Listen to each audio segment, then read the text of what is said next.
अपने गांव में रवि, राजा और मीना एक साथ बात कर रहे थे। तभी मुस्कुराते हुए राजा बोला, सुनो दोस्तों, इस साल हमारे गांव में खेती अच्छी हुई है, इसलिए हमको अपने घर वालों के साथ मिलकर मदद करनी चाहिए। तभी रवि उत्साहित होकर बोला, हाँ, मैं भी इस बार अपने पिता के साथ खेत में उनकी मदद करना चाहता हूँ। उनकी बातों को सुनकर मीना संवेदनशीलता से बोली, सही कहा तुम लोगों ने, मैं भी तुम्हारे साथ आऊंगी खेत में गांव वालों की मदद करने के लिए। तभी मास्टर जी वहां से गुजरते हैं और बच्चों की बातें सुनकर बोलते हैं, बच्चे, तुम सबकी सोच बहुत अच्छी है, पर याद रखना, मेहनत और ईमानदारी से ही कामयाबी मिलती है।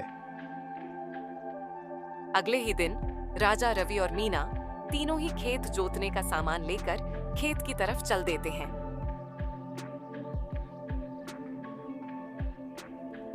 मीना, राजा और रवि तीनों खेत पहुंचकर खेत में काम करने लगते हैं।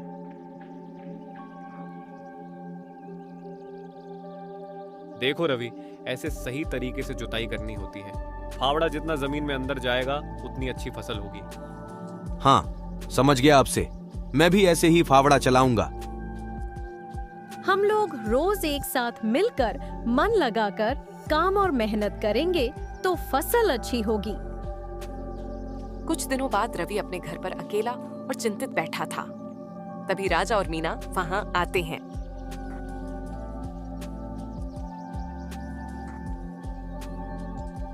क्या हुआ, तुम आज इतने उदास क्यों हो? क्या बताऊं दोस्तों, मेरी फसल अच्छी नहीं हुई, इसीलिए मैं उदास बैठा हूं। मुझे कुछ समझ में नहीं आ रहा है कि मैं क्या करूं। कोई बात नहीं रवि, तुम चिंता मत करो। हम सब मिलकर तुम्हारी फसल सुधारने में मदद करेंगे, जिससे कि तुम्हारी फसल अच्छी हो सके। अगली सुबह राजा, रवि, मीना और मास्टर जी गांव के बबलू काका के पास सलाह लेने जाते हैं। बच्चों, मेहनत और सहयोग से ही हम मुश्किलों का सामना कर सकते हैं। रवि, चिंता मत करो, हम सब मिलकर तुम्हारी फसल को बचाएंगे। तभी मास्टर जी मुस्कुराते हुए बोले, सही कहा बबलू काका, सच्ची दोस्ती और सहयोग से हम हर समस्या का हल निकाल सकते हैं।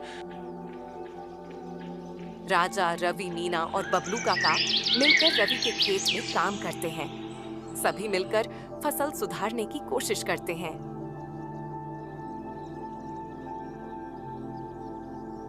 कुछ दिनों बाद फिर से राजा, रवि, मीना और बबलू काका खेत देखने जाते हैं। रवि अपनी फसल को लहराता हुआ देख खुशी से उछलने लगता है। तभी राजा बोलता है, रवि देखो, हमारी की गई मेहनत रंग ला रही है। फसल पहले से कितना बेहतर हो रही है। धन्यवाद दोस्तों, मैं बहुत खुश हूं कि तुम सब ने मिलकर मेरी मदद की। यही तो सच्ची दोस्ती है रवि, हम हमेशा एक दूसरे का साथ देंगे। हाँ बच्चों, सच्चे दोस्त वही होते हैं जो मुश्किल वक्त में आपके साथ खड़े रहे, न कि भाग जाए आपसे बच के। एक दिन शाम को सभी एक साथ पेड़ के नीचे बैठकर बातें कर रहे थे।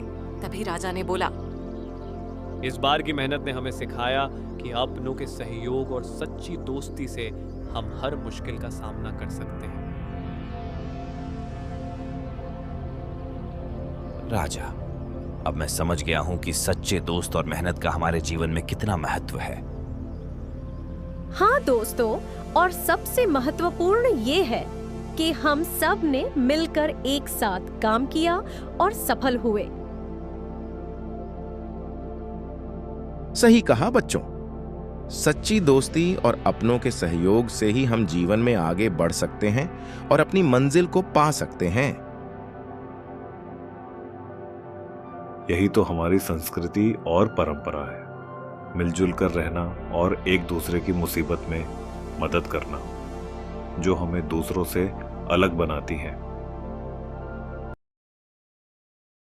इस कहानी से हमें यह सीखने को मिलता है कि सच्ची दोस्ती और अपनों के सहयोग से हम हर मुश्किल का सामना कर सकते हैं और मेहनत का फल हमेशा मीठा होता है।